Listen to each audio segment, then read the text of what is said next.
का हमारे जीवन में क्या पड़ता है प्रभाव? हमारी कुंडली में केतु कब शुभ समाचार देते हैं और कब अशुभ? क्या करने से केतु ठीक हो सकते हैं और केतु कितना प्रभावित करते हैं हमारे जीवन को? इन सब विषयों के बारे में जानते हैं प्रदीप जी से। प्रदीप जी, सबसे पहला सवाल तो यही, केतु का हमारे जीवन में क्या प्रभाव पड़ता है? जी देखिए, केतु को समझने के लिए सबसे पहले आप ये समझिए कि केतु, जैसे राहु को हमने करा तो राहु क्या एक्सट्रोवर्ट है, वो बाहर की दुनिया में काम करता है जी। केतु इंट्रोवर्ट है, वो अंदर काम करता है। इसका मतलब क्या है कि जब भी आपको मेटेरियलिस्टिक चीज़ों की चाहत होती है तो वो आपको राहु देता है और उनको पूर्ण भी करके देता है। केतु है अध्यात्म, केतु है मुक्ति, केतु है भगवान से डायरेक्ट जुड़ने का तरीका। अगर इस जीवन में कोई प्लेनेट आपको मुक्त कर सकता है तो वो सिर्फ इकलौता प्लेनेट है केतु। अच्छा। अगर आप गुरु की बात करते हैं तो गुरु आपको ज्ञान से बांधता है। शुक्र की बात करते हैं तो वो आपको भौतिक सुखों से बांधता है जी। सूर्य की बात करते हैं तो वो आपको पावर पोजीशन से बांधता है। अगर आप बुध की बात करते हैं तो वो फाइनेंशियल मैनेजमेंट से या एक्सप्रेशन से या आपके जो एक्टिंग करने की एक कला है उनसे बांधता है, बुद्धि से बांधता है।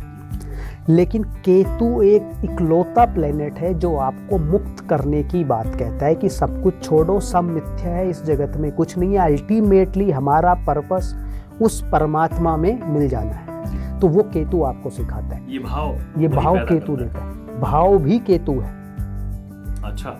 राहु आपको बाहर बहुत कुछ दिखाएगा, लेकिन जो अंदर से जो भाव आता है किसी के लिए कुछ करने का, वो केतु देता है। बलिदान केतु है, सब कुछ अपना त्याग देना वो केतु है जी।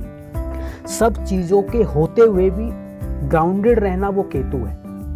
आपके पास लाख करोड़ हजार कुछ भी पैसा हो सकता है, लेकिन केतु फकीर की तरह रहेगा जी।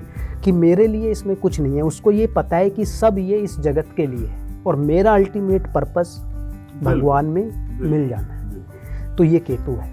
केतु हमारी रूट्स है, जड़ें हैं हमारी। तो इस चीज को आप समझ लीजिए कि अगर कोई आपके घर में कई पीढ़ियों से कोई समस्या चली हुई आ रही है तो केतु उसमें रिस्पॉन्सिबल है। अच्छा।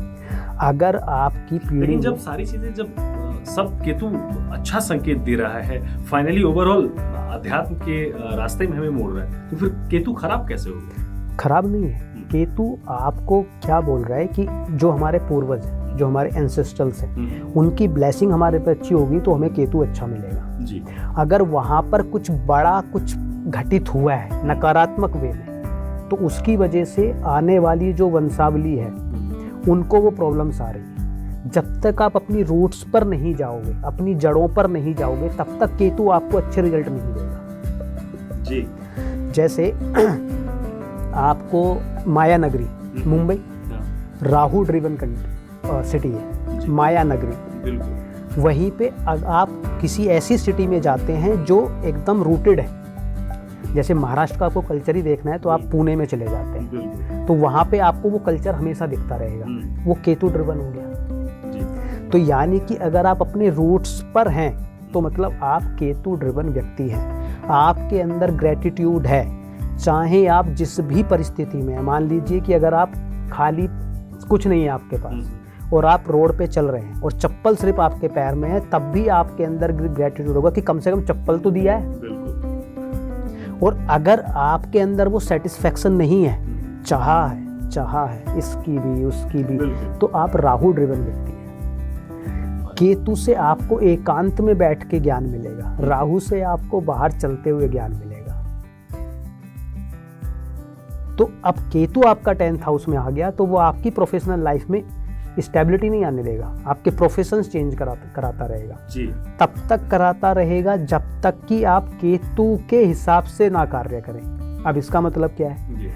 या तो आप अध्यात्म से जुड़ जाइए, क्योंकि केतु अध्यात्म को बताता है। आप ज्योतिषी बन जाइए, आप रिलीजियस से जुड़ा हुआ कोई भी कार्य कर लीजिए, धर्मगुरु बन जाइए, कुछ भी कर सकते हैं। या आप मेडिकल क्षेत्र से जुड़ जाइए, सेवा जहाँ पे है, जहाँ पर सेवा है। तो मेडिकल में भी आप क्या कर रहे हैं, किसी को नया जीवन प्रदान कर रहे हैं, उनके कष्टों से आप मुक्ति दे रहे हैं, कोई ज्योतिषी बोल के मुक्ति दे रहा है, उपाय करा के आपको उससे बाहर निकाल रहा है, एक मेडिकल वाला दवाई दे के आपको मुक्त कर रहा है, तो उससे आप जुड़िए, आपके करियर में स्टेबिलिटी आ जाएगी। दूसरा, अगर आपको केतु वाले व्यक्ति को देखना है, खासकर दसम भाव वालों में, तो जब वो कोई कार्य करेगा ना, वो ऐसे दिखा देगा कि 10 दिन में तो मैं कुछ करके दिखा दूंगा इस दुनिया को, 11वें दिन वो पीछे हट जाएगा।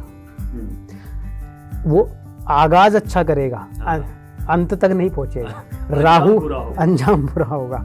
राहु इसके रिवर्स में काम करता है कि राहु स्लोली चलेगा, लेकिन काम करके ही मानेगा, रिजल्ट बड़ा पुख्ता, हाँ पुख्ता होगा। और कैसे पहचान सकते हैं आप?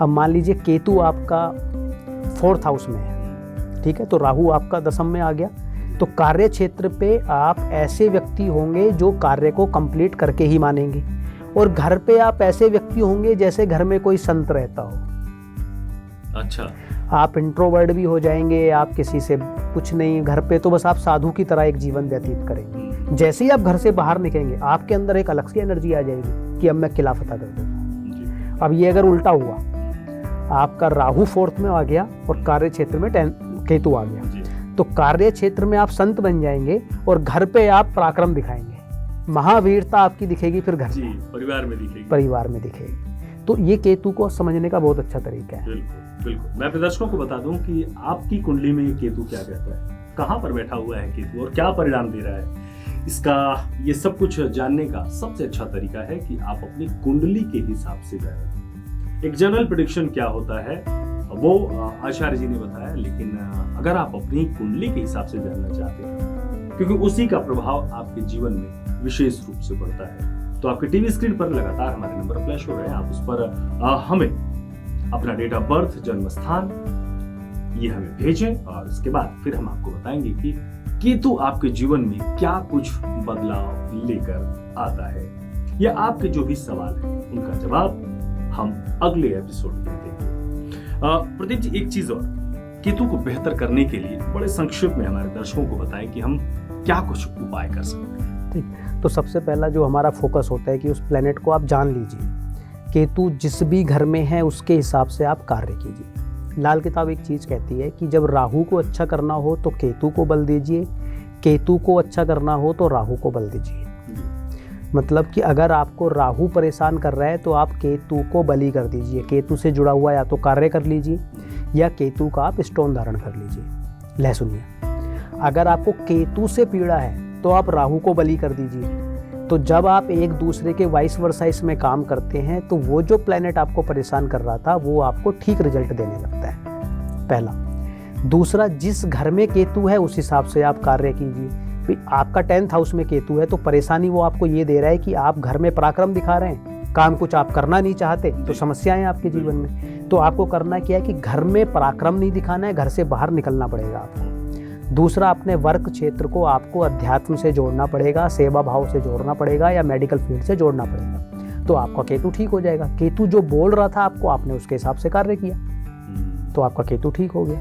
या फिर आप, अगर आपको पूजा पाठ करना है तो आप, जैसे राहु के लिए हमने बोला कि भगवान शिव की आप उपासना कीजिए, तो केतु के लिए जो आपके पितृ हैं, जैसे आपने देखा होगा कि नॉर्थ इंडिया में जी, हरियाणा में या फिर यूपी में भी या उत्तराखंड में, हिमाचल में, तो वहाँ पे देवता बोलते हैं जी। हर किसी के अपने एक देवता होते हैं जो खेतों में या कहीं पर एक स्थिति में बना लेते हैं, तो उसका मतलब ये वो केतु है।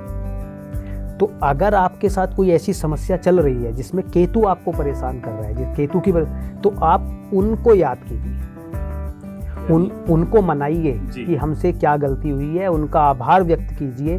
अमावस्या पे आप उनकी पूजा कराइए या फिर दान दक्षिणा उनके नाम से दीजिए। हमारे यहाँ कहा भी जाता है, अगर हम उत्तर प्रदेश में देखें, अगर पूर्वांचल के वहाँ पर देखें तो वहाँ पे कहा भी जाता है कि ग्राम देवता और पितृ देवता जो उनको प्रसन्न कर लीजिए, जीवन में सारी समस्याओं का समाधान हो जाए। यानी कि कहीं ना कहीं उसके पीछे ये केतु को प्रसन्न करने की बात रहती है। बस केतु अगर देने पे आएगा तो केतु ध्वजा है, पताका है। केतु आपको इतना कुछ दे सकता है जिसकी परिकल्पना आप कर भी नहीं सकते। राहु से कई गुना बेहतर आपको केतु दे सकता है। बस केतु को समझने की और जागृत करने की आवश्यकता है। लेकिन केतु आपको बांधेगा नहीं, हो कुछ भी जाए आपके साथ, रखेगा आपको मुक्त। तो डिटैचमेंट उससे आपको रहेगा जी। और तभी वो प्रसन्न भी रहेगा, क्योंकि साधु है ना, वो तो संत है। उसको आप असरफियों के ढेर पे भी बैठा दोगे, उसके लिए कोई मायने नहीं रखता। वो भक्ति और आध्यात्म से ही जुड़ा रहेगा। तो ये था केतु का प्रभाव। केतु को कैसे हम बेहतर कर सकते हैं, इसके बारे में भी हमने जाना। साप्ताहिक राशिफल किस प्रकार से हम अपने दिन की शुरुआत कर सकते हैं, इसके बारे में भी जाना। प्रदीप जी, आप हमारे स्टूडियो में आए, आपका बहुत धन्यवाद। तो देखा आपने कि किस प्रकार से केतु हमारे जीवन को प्रभावित करता है, भक्ति और आध्यात्म की तरफ जोड़ता है, और क्या कुछ बदलाव हमारे जीवन में लाता है। साप्ताहिक राशिफल में इस सप्ताह बस इतना ही। अगले सप्ताह हम फिर हाजिर होंगे लेकर कुछ और भी खास, कुछ और ग्रहों के बारे में जानेंगे। तब तक के लिए मुझे दीजिए इजाजत। नमस्कार।